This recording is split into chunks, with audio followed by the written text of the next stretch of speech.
Bienvenidos a un nuevo programa de personajes de la Venezuela virtual.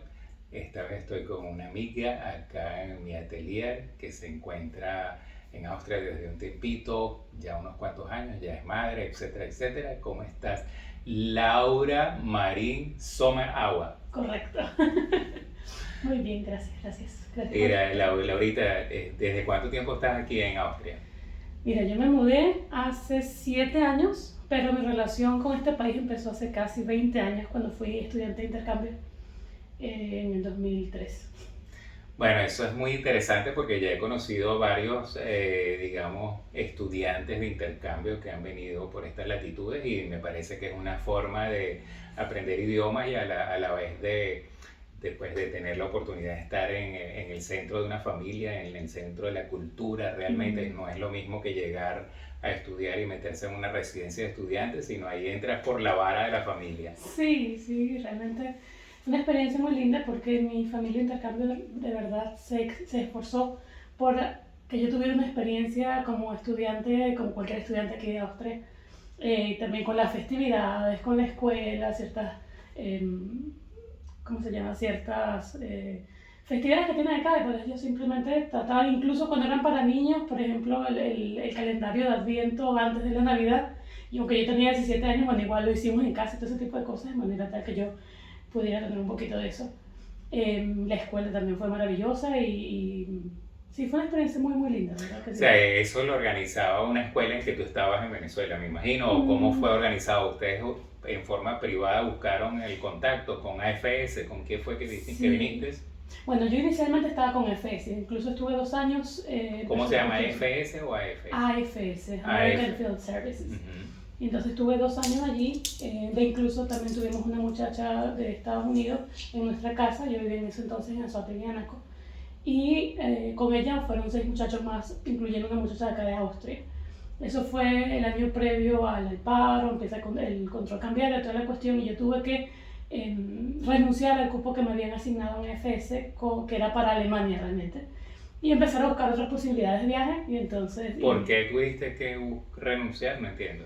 porque empecé el control cambiario y el viaje se pagaba en dólares y era un poco difícil para la familia. Mi mamá está justamente también en la empresa, trabajando para la empresa petrolera. Se complicó un poco el panorama y entonces no podía hacer el pago como tal en divisa. Entonces de las personas que estuvieron, los muchachos que estuvieron allá en Venezuela, a los 3 meses los devolvieron a sus países de origen y luego los mandaron a otro lugar. Y yo lo que hice fue que empecé a buscar otras posibilidades, como au pair era una, o la otra también le escribí a los muchachos que estuvieron allá a ver si era posible que yo viniera a visitar a algunos de ellos. Y bueno, Austria era mi primera opción, Alemania realmente era la segunda. Y la muchacha de Austria, que bueno, es mi hermana, es mi hermana, ella habló con su familia y al final me dieron la oportunidad de venir para acá, su seguro me cubrió por ese tiempo como invitada, o sea que al final fue como, tenía todas las ventajas de un estudiante de intercambio, pero organizado privado, e igualmente pude hacer mucha amistad con los muchachos que estaban aquí, con AFS, que viajaron en ese año, y bueno, o sea, Bueno, como se dan cuenta, pues Laura es una persona súper social, incluso por cartas, y logra hacer este tipo de contactos que al final pues cambiaron su vida o en sí. cierta forma. O sea que tú hiciste aquí unos años de lo que se llamaría liceo. Sí, yo estuve exactamente 11 meses aquí, desde septiembre del 2003 hasta agosto del 2004. Visité la sexta clase, eso sería como, así como el 9º grado en Venezuela, me imagino. Yo ya estaba lista en Venezuela con bachillerato y todo. Fue mi primer contacto con el alemán, ya también tenía conocimientos básicos de inglés, pero siempre así como que me daba mucha pena hablar con otra gente en inglés. Y, pero aquí me tocó, pues, porque es así como que, bueno, y de hecho, el mes de estar aquí ya mis profesores me dijeron, no te vamos a hablar más en inglés, tú viniste a aprender alemán, solo te vamos a hablar en alemán. Y yo, ok, vamos a ver. Y bueno, los 3 meses ya estaba tipo Tarzán, aquí intentando hablar alemán con ellos, llevaba mi diccionario, porque claro, estoy hablando en ese entonces, okay, pero sí, casi 20 años acá, pues no tenía el teléfono inteligente con el diccionario, sino que llevaba un diccionario alemán chiquito en la cartera, y si no sabía hacer algo, yo sacaba mi diccionario y decía esto. Y así era como lograba comunicarme y moverme. Entonces, bueno. Claro, entonces, bueno, regresaste a Venezuela. En Venezuela, ¿dónde comenzaste con tu carrera de traductor? Bueno, yo inicialmente yo estaba mentalizada que quería estudiar medicina y cuando regreso a Venezuela cambié un poco de parecer y no, bueno, quería estudiar informática y empecé a buscar por allí, pero al final no se dio tanto y me di cuenta también después de mi intercambio acá que le había agarrado tanto cariño al alemán, al inglés, el hecho de compartir con gente de otras latitudes, de poder comunicar con ellos en su propio idioma y que eso definitivamente te permite conocerlos mejor, yo creo, cuando puedes hablar en su propio idioma y no en un idioma intermedio. Entonces, por ahí después de hacer un año de ingeniería, bueno, forzado no mentira, pero así como que intentando ver, decidí, no, bueno, voy a estudiar idiomas. Estaba en ese entonces en Anzoátegui y comencé con un técnico en idiomas mención inglés en un instituto que se llama IUTSO en Puerto La Cruz. Y bueno, eso lo saqué como en 2 años y pico, porque, no los 3 años, 2 años y medio, porque mi plan en ese entonces era volver acá a Austria, plan que se postergó un poco. Y luego me fui a Caracas a sacar la licenciatura en idiomas modernos en la Metropolitana. Trabajé un tiempo y todo, pero de alguna manera como que siempre seguí ese gusanito, así como que bueno, o sea, yo me sentí muy bien aquí, tenía muy buenas amistades y era, no sé, algo como que me llamaba de Y a alguna todas manera. estas seguías en contacto con la gente, entonces me imagino ya email en esa época, Sí, Messenger y... sí, no, bueno, yo estuve viajando, yendo y viniendo un par de veces de visita. En ese entonces también tenía un novio acá, y entonces, bueno, por eso la cercanía. Y después, pero aparte de eso, con la familia siempre me quedaba aquí, los visitaba a ellos. Em, y así, bueno, sí fue pasando el tiempo. En contacto vine para acá a escribir, cuando estaba haciendo la tesis de la licenciatura, era sobre el proceso de inmersión lingüística para el aprendizaje del idioma. Y en ese caso estuve entrevistando también estudiantes de español acá, en distintos que hacen cursos en distintos institutos aquí en Viena, y también estuve entrevistando a personas que iban de intercambio a Venezuela a estudiar en la Universidad Simón Bolívar y estaban aprendiendo español allá, un poco comparando cómo era la experiencia del aprendizaje del idioma en el lugar donde, o sea, en inmersión lingüística, donde todo el ambiente es en ese idioma, versus en un curso de idiomas normal en una ciudad donde el que se habla es otra cosa. Vine para acá esos 3 meses y luego de allí decidí en el 2014 venirme a Viena a estudiar la maestría en interpretación de conferencias en la Universidad de Viena. Fue un proceso un poco complicado, por la parte burocrática y también, bueno, esos documentos que piden allá, que piden aquí, que no hay allá, etcétera. Al final logré entrar, porque justamente en ese año, cuando yo me mudé para acá, hicieron una reforma en el pensum de la carrera y entonces le permitieron a uno estudiar con un diploma C2 de alemán. Yo en ese entonces tenía solo el C1, tenía los créditos cursados en la universidad, pero no eran suficientes para la Universidad de Viena. Pero justo en ese año hicieron ese cambio, ese me curso, presenté mi examen de C2 y pude ingresar. ¿Cuántos años hiciste en la universidad allá entonces, en Venezuela? Allá fueron 2 años y medio, fue el técnico, y luego aproximadamente unos 3 años más para sacar la licenciatura. O sea, Sí, pero cuando te viniste para acá ya tenías la licenciatura, sí, ok. sí, sí. O sea que, bueno, hiciste, digamos, la carrera en Venezuela, venías con algo ya bajo el brazo y luego tenías interés de continuar en Austria por alguna razón que no sabemos, pero ya sabemos que llegaste incluso a la maternidad. Sí, sí, bueno, realmente lo que pasa es que todo lo que yo hice en Venezuela fue en dirección traducción escrita. De hecho, yo soy intérprete público para Venezuela. Yo hice el examen con el Ministerio de Relaciones Exteriores, Justicia y Paz, y Culto se llamaba en ese entonces, y me dieron mi diploma. Y bueno, trabajé más que todo en esa área, pero me llamaba mucho la atención la parte de la interpretación oral y el nivel de esa cabina y el audífono y la persona en ese momento. Me llamaba mucho la atención aprender eso, aparte que es una adrenalina, es distinto, porque lo que dices se quedó y eso es lo que dijiste, y lo que no dijiste pues no, y no hay chance de mejorar o de cambiar algo. Y si no lo entendiste, pues bueno, tienes que ver de qué manera darle la vuelta o corregir un poco la cuestión para hacer sentido de lo que escuchaste. con una traducción, pues bueno, tienes chance de leer, revisar, puedes dejarla dormir una noche, al día siguiente revisa o la puede revisar otra persona más. Tienes chance de ver diccionarios, ahí no, o sea, con lo que te preparaste lo haces.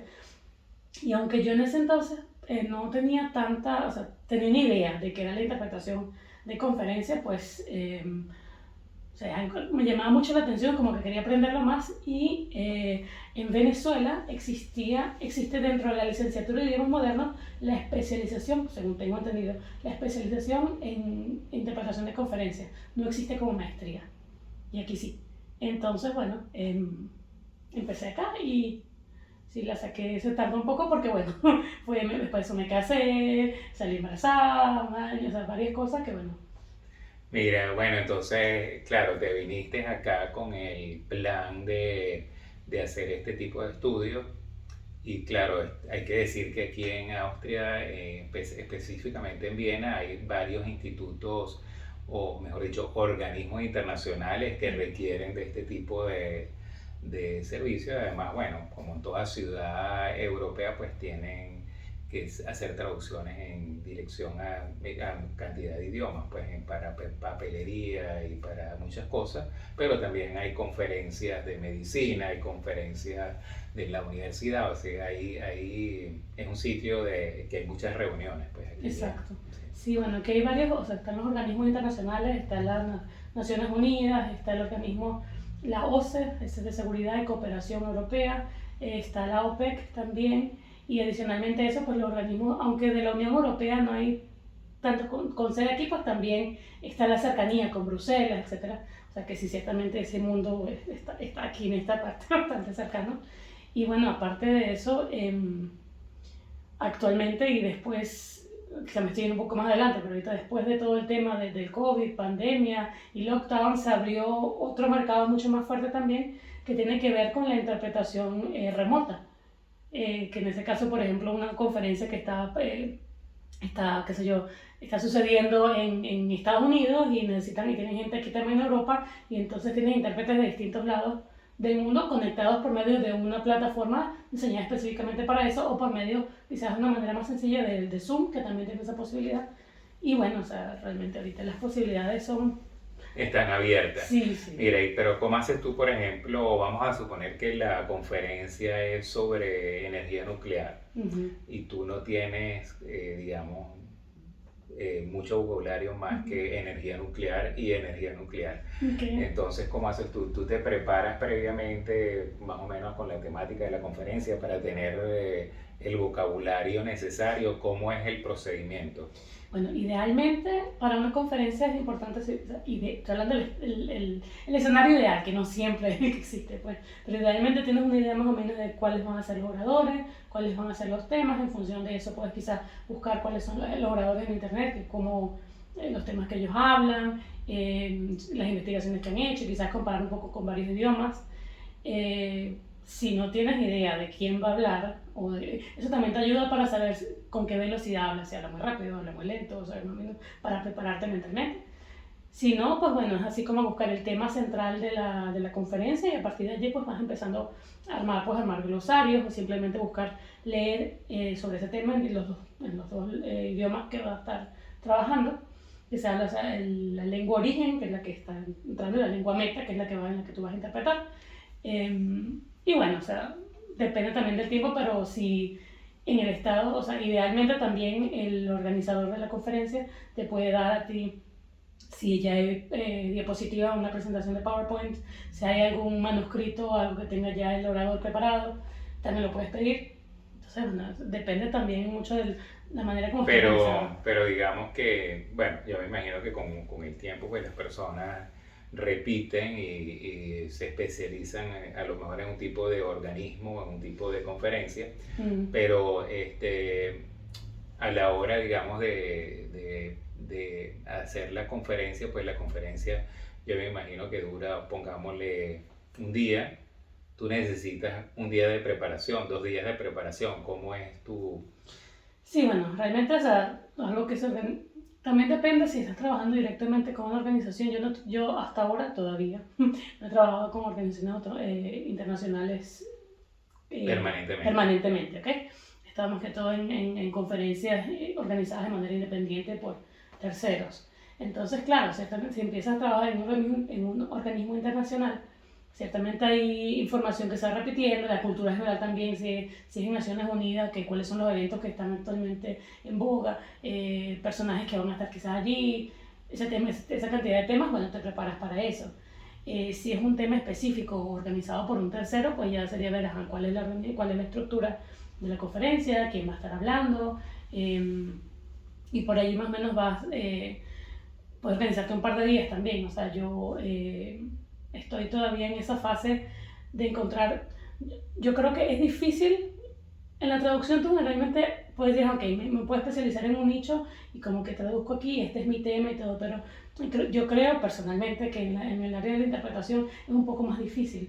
A menos que trabajes en un organismo internacional, pues bueno, te puedes llegar un trabajo de una conferencia de energía atómica, o quizás puede ser algo de, qué sé yo, de pájaros, o algo de... Son tantos temas que te pueden llegar de distintos, y pues es difícil que digas, bueno, esto sí, esto no, hasta que tienes cierto nivel que puedes darte ese lujo de decir, ok, este tipo de temas no los toco. Hay gente que dice, por ejemplo, medicina no lo toco, por ejemplo, o finanzas. En estos días conocí a alguien que me decía, el tema de finanzas para mí es muy complejo, o prefiero no trabajar con eso. Entonces, pero sí, o sea, tiene que ver mucho con conocer más o menos cuál es la estructura y saber un poquito de todo.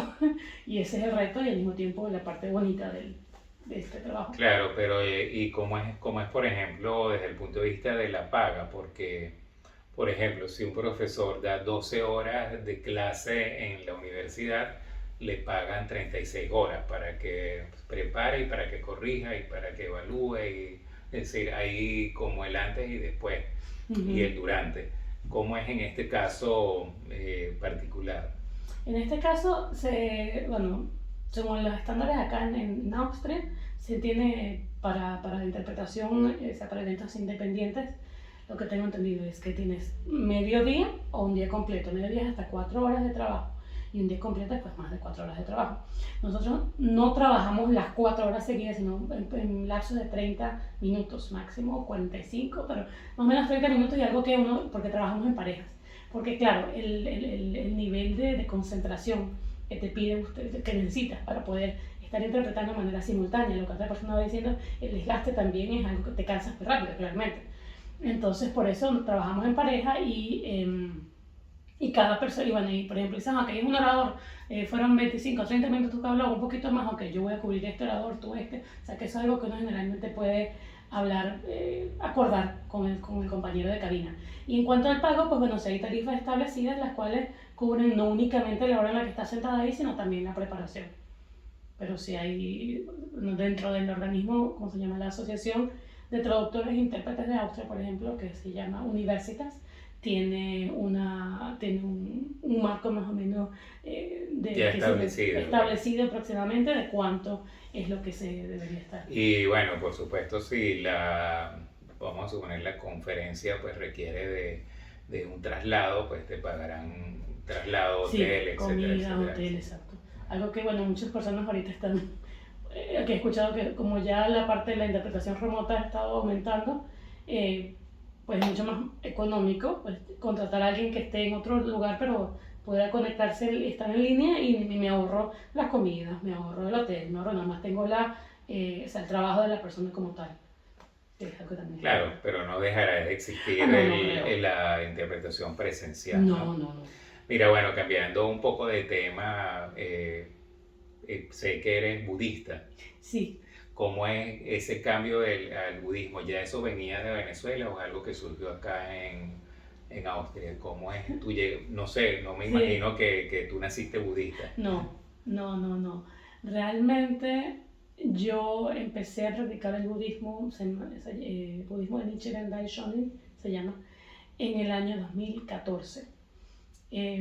A mí siempre me llamó mucho la atención el budismo y así como que ¿cómo se llama? Como manera de ver la vida, ¿ok?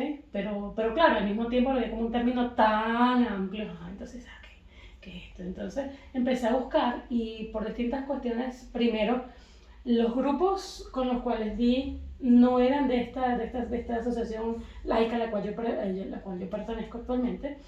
Pero bueno, por cuestiones del universo, caí justamente en contacto con una persona que su mamá estaba organizando una reunión de las que hacen mensualmente que se llama Sabancay en el estado de Anzoátegui. Y yo, bueno, yo llamé a Caracas primero, me dieron el teléfono de esa muchacha en Anzoátegui. Y ella me dijo, no, bueno, la semana que viene vamos a tener una reunión. Y yo, ok, yo quiero ver qué es eso. Y entonces, lo que yo fui para allá porque mi tío, un tío de cariño mío, estaba practicando el budismo. Yo no sabía tampoco que era esa organización, o sea, para que veas como las cosas de alguna manera se van uniendo sin uno a veces como que planificarlo. Él me decía, o sea, que él se sentía muy feliz, y o sea, que él, o sea, como muy, que había encontrado un punto de su vida con todas las dificultades y todas las cuestiones que realmente podía decir que se sentía feliz. Y en ese momento yo hablé con él y yo le dije, oye, yo quiero sentir eso también. O sea, yo quizás, cuéntame qué estás haciendo, cuéntame un poco acerca de lo que estás practicando, etcétera. En ese momento no salió, pero bueno, caí al tiempo, pues caí en contacto con esta persona que no solo que me habló de la reunión y fui a la reunión y me hablaron acerca de la organización, me hablaron acerca de Nam-myoho Renge-kyo, que es la ley mística del universo, y de justamente el hecho de que cada uno de nosotros, los seres vivos, tenemos el potencial para no solo ser felices nosotros, sino para poner nuestro grano de arena para que todas las personas a nuestro alrededor también logren esa felicidad y para lograr lo que queramos ser, lo que queramos. Es un potencial infinito que tenemos y que podemos justamente llamarlo porque está dentro de nosotros mediante la práctica del budismo Nam-myoho Renge-kyo. Entonces, yo llegué a esa reunión. Todo el mundo, generalmente cuando tú vas a una reunión te lleva a alguien que ya te habló del tema, que ya más o menos te invitó y te dijo, mira, ven para que escuches y tal, no sé qué.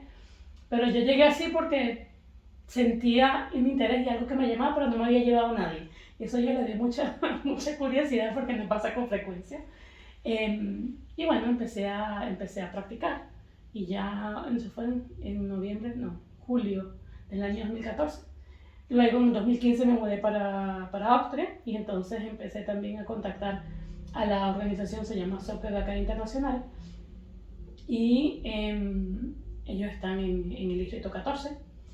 Y bueno, realmente la mayor parte del tiempo que yo he estado practicando budismo ha sido también con el grupo de aquí, porque en Venezuela estuve un poco tiempo y luego acá con la organización, con el grupo de aquí de Austria. He conocido gente también de otros países. La organización está en más de 190 países.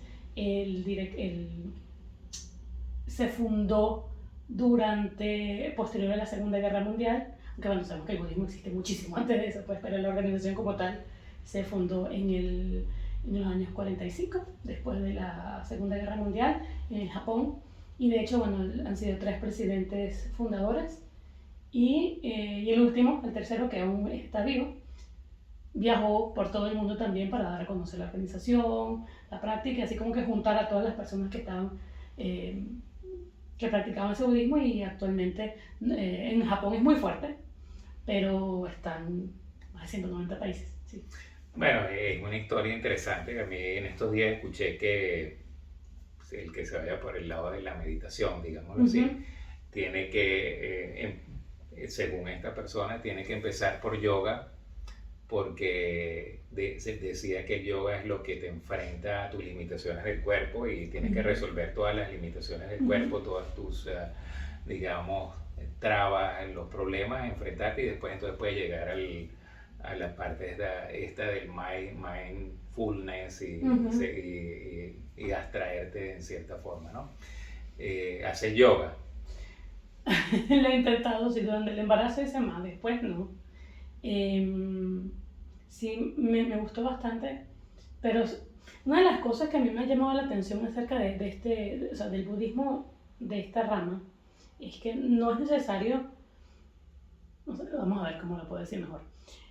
A veces existe la creencia que tú tienes como que llegar a un estado elevado de ti mismo para poder ser feliz o poder alcanzar todas las cuestiones en este estado, como Buda. O sea, como uno lo ve como que, bueno, es un ser como superior, un dios. Se está desprendiendo prácticamente. Exacto. Sí. Y justamente el tema es en este budismo que no habla, o sea, no tienes que convertirte en nada más, porque ya la esencia está allí. Entonces, por eso, de hecho, se habla que Buda es un título, el iluminado, pero desde ese punto de vista todos somos Budas. O sea, yo, tú y todas las personas que están viendo, y todas las personas en el mundo alrededor, todos son Budas. Entonces no tengo que ser algo más porque dentro de mí, con mis imperfecciones, con mis rabias, con mis tristezas, con todas las cuestiones que forman parte de mi vida, yo soy un Buda. Simplemente es esforzarse por hacer brillar esa budeidad que está dentro. Entonces, bueno, si te pones a ver, no es tan diferente de otras religiones desde el punto de vista de, primero, respetar a tu entorno, respetar a todas las personas que te rodean y hacer todo lo mejor de ti mismo para contribuir positivamente en el desarrollo de todo lo que te rodea. O sea que, más allá de caer o sea, en los detalles, que sé yo, bueno, si vas a alabar a alguien o no, quién está más arriba, más abajo, tiene que ver justamente con es una religión y una manera de vida en la cual todos están como que en un mismo plano, un mismo nivel. O sea, no existen esas jerarquías. Y justamente todos formamos parte, todos estamos conectados con esa ley mística, con ese universo, y todos nos enriquecemos y al mismo tiempo damos de nosotros para el universo, estamos conectados así. Pero sí, o sea, yo creo que hay muchas maneras de conectarse y ciertamente a mí la yoga si práctica de yoga me parece también Una de las formas. Una de las formas, sí. Sí. Mira, bueno, todos los que pasan por aquí tienen que decir su concepto de la felicidad para terminar, así que, y dejarnos un eslogan. Entonces, bueno, te pido que me digas tu concepto de la felicidad, que se ve que eres feliz, porque te ríes mucho. Wow, ok, para eso no me preparaste, ok. Mi concepto de la felicidad, yo creo, bueno, yo creo que tendría que citar a alguien que está de cumpleaños hoy a propósito. Mi mamá siempre dice que la felicidad son picos, que la felicidad son picos, son momentos, o sea, no es como que llegas a un punto y estás ahí, sino que bueno, subes, vas, pues puedes subir y siempre estás allí buscando. Creo que yo me identifico bastante con esa definición. Con esa definición. Yo creo que sí, claro, yo creo que la meta también está en buscar justamente que sean más frecuentes los picos y no que estén tan lejos uno del otro. He escuchado muchas veces que esto de que éramos felices y no lo sabíamos y cosas de estas. ¿Tú crees que uno tiene que tener bajones para darse cuenta de los picos? Yo creo que a veces es necesario, no se da cuenta de todas las cosas, todas las bendiciones que tiene día a día, porque siempre está buscando más y más y más y más. Y una cultura en la cual estamos viviendo que nos lleve a eso, siempre está viendo qué viene después y qué es mejor y todo. Y ciertamente saber aprenderlo, o sea, apreciar lo que estás viviendo ahorita y creo que es importante. Y lamentablemente, no sé, suele suceder, o se ve que uno como ser humano tiene esa tendencia a que te das cuenta de lo que tienes en un momento cuando ya no lo tienes tanto, o sea, lo aprecias cuando ya no está ahí latente, que es lamentable. Yo creo que es algo que deberíamos cambiar también, sí, bueno, evolucionar. Yo creo que sí, bueno, hay que saber atrapar los picos, hay que saber también decidir, ok, estoy en un pico, vamos digamos, a disfrutarlo Sí. en toda intensidad y no la hora me tengo que ir o cosas Sí. así, a veces tan superfluas que interrumpen los picos, Ajá. sino en el momento que estás en ese momento de éxtasis, Sí. bueno, tómate tu tiempo y disfruta tu Sí, pico. sí, yo creo que incluso en los momentos, incluso los llamados bajones que podemos tener es el saber que o sea, cada cuestión, cada situación que estamos viviendo que en ese momento no puede ser, o sea, no es tan agradable o tan deseable, que uno mismo se imagina, incluso hay algo que aprender. Nosotros decimos también dentro del budismo que hay todas las cuestiones que pasan en tu vida son de alguna manera, o las personas incluso que llegan a tu vida, de cuestiones que a ti no te gustan de otros, a veces son un espejo de algo que tú mismo tienes que no te has percatado quizás. No significa que no es mi culpa porque fulanito es así, entonces porque yo también soy mala gente, pues no, sino que primero el saber respetar a cada uno y de cada una de las situaciones que pasan ese tomar un momento para decir, ajá, que me está pasando esto, ¿qué estoy haciendo yo quizá en mi vida? Que no habla de crear causas, pues, o sea, ¿qué estoy haciendo yo con mi vida en este momento que quizás me está sucediendo eso, ¿y qué puedo hacer yo de aquí?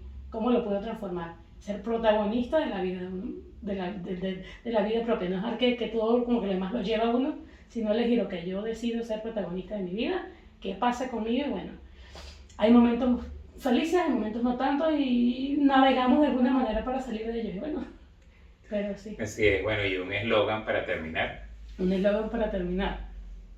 lo que piensas en la mañana cuando te paras. Un eslogan para terminar.